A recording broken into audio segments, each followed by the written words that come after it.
Steven. You let me know when you're ready. I'm good. Okay, ready? All right, Coach, congrats on the win in front of a record crowd for the program and attendance. A great atmosphere to beat a very good FAU team. Amazing crowd, and we needed it. And I think it helped fuel our performance. So proud of these guys, because that team that we played, FAU, they are a heck of a team. They won a championship this year. They won 13 games this year, and we had to be at our absolute best. And we had to weather a comeback that they were trying to mount, and I couldn't be prouder of this group.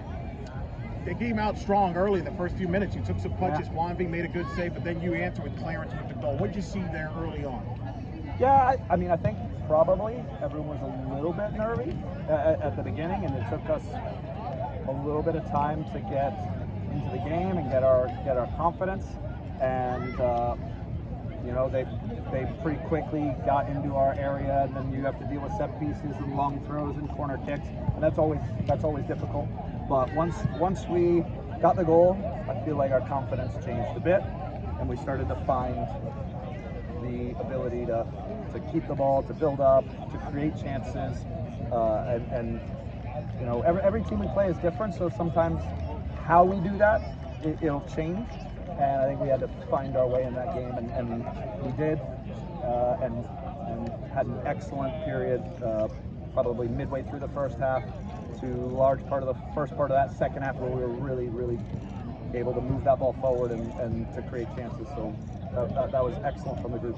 They get a goal in the 56th minute, but you respond right away with a beautiful touch pass. I think it was Bueller there to Lillian to get that goal, I think it was, to make it 3-1. What did you see on that sequence? And that was big, because it turns out that would be the difference. Yeah. I mean, it's a good thing we answered, of course. We had some ideas in terms of how we were going to play against them with the shape that they have. They're very narrow, but you can find some space on the wings, and when you do, you can then come back inside, and I feel like we were able to find some space. They were jumping from their back line, and incredible little combination by from start to finish to be able to score that goal. Excellent goal. Have you seen anything from the Sun Belt game that helped roll over into this game? I think just playing really difficult teams, where you have to be really comfortable being uncomfortable. Like, that was very uncomfortable for large periods of the game, because of what threats their front four is so dangerous. 1v1 in transition moments, and they have quality too, because they took a couple chances that a lot of other players or teams would not take. And so we've been made to be uncomfortable a lot this season, and so I think that is a really good thing. When you play the level of opponent that we played throughout the season, you get into a game like that, it's not something you're not accustomed to.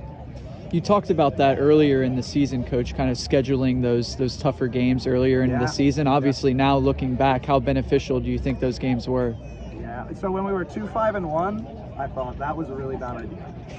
If I'm being honest, I was not sure that was the right way to schedule, but you now take a look, hindsight being 2020, and you take a look and you say, okay, maybe that really helped us to be able to kind of come back from adversity in different moments, to handle those games in the beginning, maybe prepped us to be resilient when it came Sun Belt time, and then now to win a championship in the Sun Belt. That gives you a lot of confidence and a lot of belief. Right, and then Joey with a goal and an assist. Talk about his growth as the years go on. I think if you look at Joey, you can look this year, and then you can look over his career year. The growth is incredible, and what it is it's down to the type of person Joey is. And Joey is so open. He wants to get better. He trains to get better. Probably no other player on our team takes care of his body in the same way. So it's not a surprise to see Joey grow the way he has. And now, Joey is, every minute, he's one of the players that we rely on. And of course, he was one of the guys that made the difference. FAU's goal there in the 80th minute to cut it to 1. Just what's going through your mind in that situation? first thing is, why are we making this so difficult on ourselves?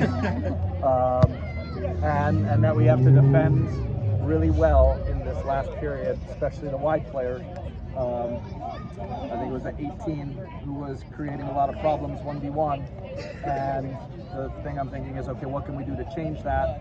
At the end there, we did make a change. We brought in Alex. We ended up bringing Freddie as kind of like the wide player to come and deal with him with the two of them, because I don't know that when they have a lot of possession, that means they're going to get the ball to that winger a lot. When we had a lot of possession, they didn't really get the ball to that winger very much, so it wasn't so dangerous. But when that game shifted towards them, and I probably made that change a little bit late, because they had a couple moments there where maybe they could have gotten another one. But yeah, I was concerned with what was happening on that left wing, because that is their combination. The 35 in the middle, I think, Yara, and the wide player Traore. You know, all year long they were really effective, and that's why they had the season they had. Did you? Playing now, you're going to play. You do. Georgetown. I know you haven't studied. You're going to study them the next few days, but just talk about the preparation. They're the Big East champions. They have a great defensive team, great midfielders. It's going to be a great match. What are you expecting in a round of 32? Yeah, every team in the 48 is at an exceptional level, and then now you say, all right, now we're gonna go to another round, and they have a history as well. Georgetown's won a few national championships. I think it's more than one. I know it's so they're a top team. We'll have to be really good, and we'll put in a lot of work as a coaching staff to try to put together a plan to give it to the guys. The turnaround's really quick, so I would tell you the most important thing that we do is to recover and to be as fresh as possible when we kick off that game on Sunday. That is the number one priority, and then we'll have some ideas for the group that will quickly have them assimilate, and then we're going to go play. The crowd I mentioned, it's one of the loudest crowds I ever remember. I was with Steve. I could barely hear him talk. I'm sitting next to him. This atmosphere was incredible. A great showcase for the sport and in this state.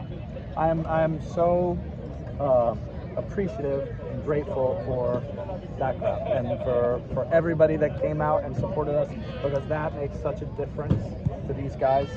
And for them, when you have to dig deep, but you've got an entire crowd of UCF fans screaming and shouting, and they're behind you and they're excited, that means you might run a little faster, you might run a little more, you might track back when you're not sure.